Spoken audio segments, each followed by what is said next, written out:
The name of story, the Wawona's last breath, the tree that watched.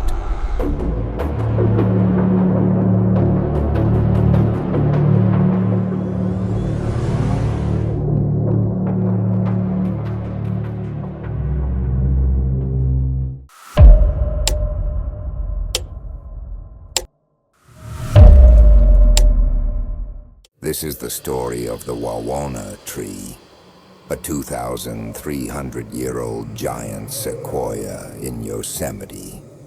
It was an ancient sentinel until mankind sliced a road right through its base in 1881.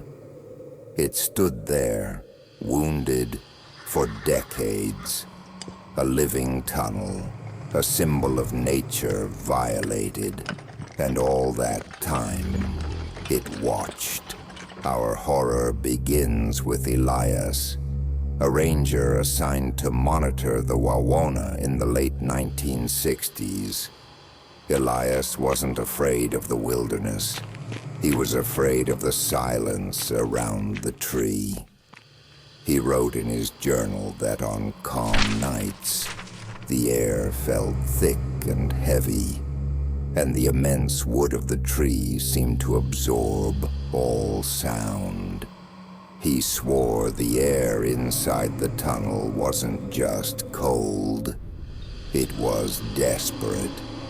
He believed every person who drove through, every snapshot taken, had left a psychic stain of human frivolity and noise. And all that noise was trapped, muffled and screaming, inside the wood's core. The true panic began just before the collapse.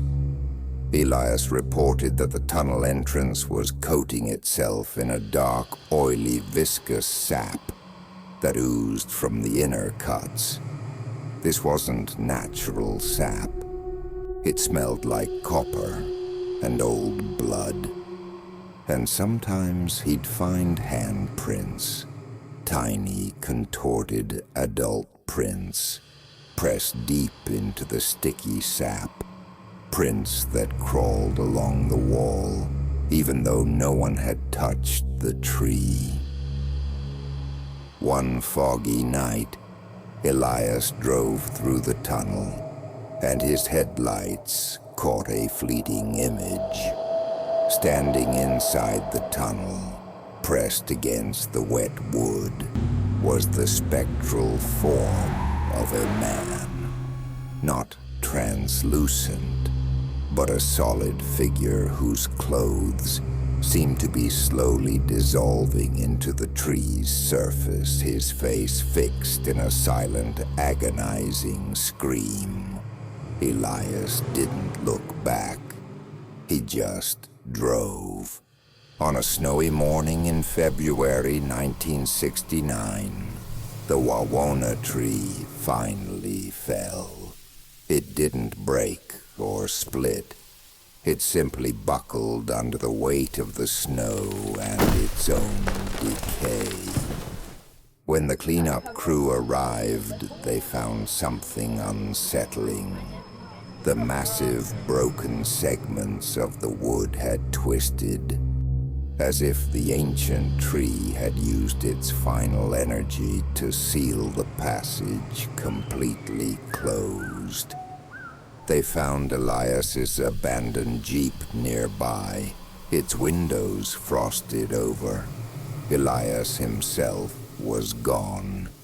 He didn't vanish in the storm.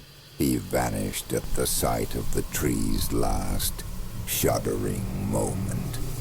The demolition team sawed the enormous segments of the trunk for removal, and as they cut, the workers swore they heard it, a distinct, low-frequency groaning that didn't sound like wood splitting, but like lungs expanding. And here is the final, inescapable curiosity. The log sections they took away to the lumber yard were coated in the dark sap. Workers who pressed their ears to the raw, weeping wood claimed they could still hear muffled, rhythmic heartbeats. The spirit of the ancient tree didn't just reclaim its wood. It sealed the violation, took the ghosts that had been trapped inside, and took its final witness to keep the silent secret of the forest forever beating in the darkness.